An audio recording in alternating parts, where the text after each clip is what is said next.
Assalamualaikum warahmatullahi wabarakatuh. Saya Meliani Rosana Daulae. Nah, pada video kali ini saya akan membahas mengenai praktikum Chemings. Nah, untuk langkah pertama dalam praktikum ini, di sini saya sudah membuatkan codingan import NumPy ASNP, import Pandas ASPD, dan import Matplotlib Pyplot ASPLT. Nah, di sini untuk import NumPy ini dia sebagai array-nya, untuk array-nya, sedangkan untuk import Pandas ini dia untuk data frame-nya, dan untuk import Matplotlib ini .pyplot dia itu untuk grafik. Lalu kita coba run.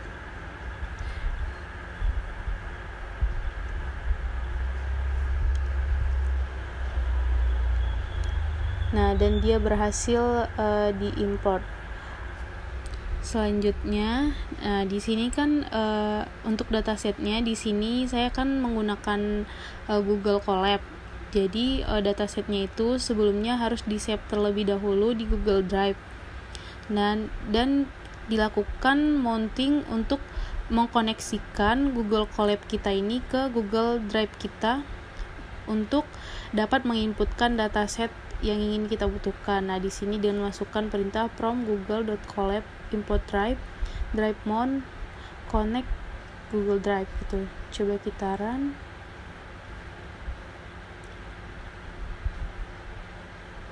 Nah, dia udah berhasil di-mounting ataupun dia udah berhasil dikoneksikan dengan Google Drive kita.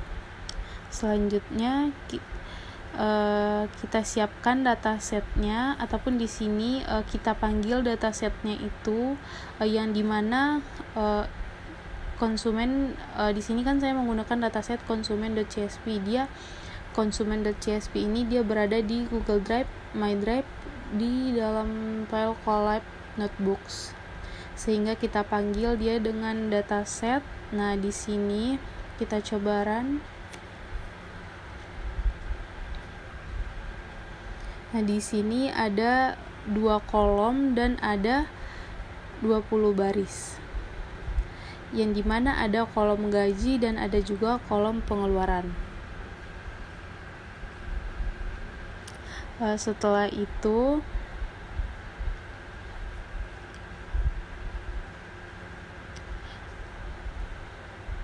setelah berhasil diimport, kita buat variabel baru yang dimana di sini saya membuat variabel x. Dia itu untuk memproses nilainya, yang artinya semua kolom pada datasetnya ini ditampung di x, ditampung di variabel x ini agar bisa dilakukan clustering ke cluster-cluster yang ada. Kita coba run. Nah, ini sudah sukses. Selanjutnya, dalam menampilkan grafik ataupun plotting pointnya, di sini saya menggunakan scatter, title, x label, y label. Nah, untuk scatter di sini ada x kurung siku titik 2 0,0 kurung siku, koma x-nya juga seperti itu, dia koma 1, dan untuk labelnya itu true position. Yang dimana untuk titik 2,0 ini artinya adalah bagi x bagian bawah, dan untuk titik 2,1 ini artinya y di bagian samping. Nah, untuk X label di sini ada X label. Ini X labelnya itu untuk memplotting gaji, sedangkan untuk Y label ini untuk memplotting pengeluaran. Nah, di sini ada juga untuk memplotting title-nya ataupun judulnya. Judul dari grafiknya itu di sini saya membuat judulnya grafik penyebaran data konsumen. Sehingga kita run. Nah, di sini hasil runnya terlihat plotting point-nya ini terlihat penyebaran datanya dengan grafik. Nah, selanjutnya untuk clustering data-datanya ke cluster-cluster, di sini saya menggunakan algoritma K-means. Sesuai dengan pembahasan kita sedang membahas praktikum K-means. Nah, pertama kita import dulu library K-means-nya dari scikit-learn. Kita import dari scikit-learn, import K-means.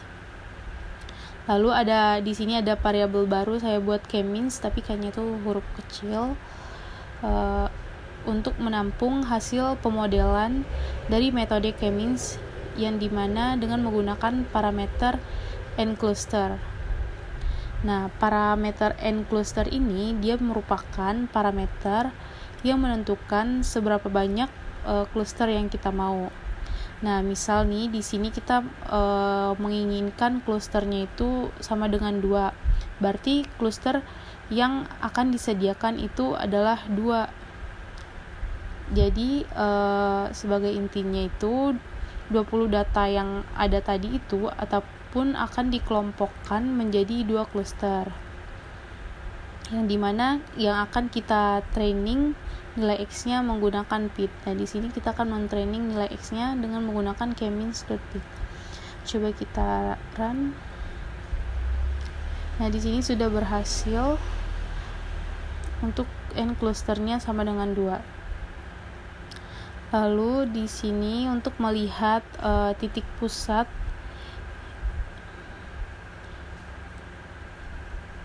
yang ditentukan oleh program ini, di sini menggunakan print K-means cluster center. Kemudian kita coba run. Nah, jadi hasilnya di sini ada 2 baris dan ada 1 kolom. Yang dimana yang pertama ada 7987,5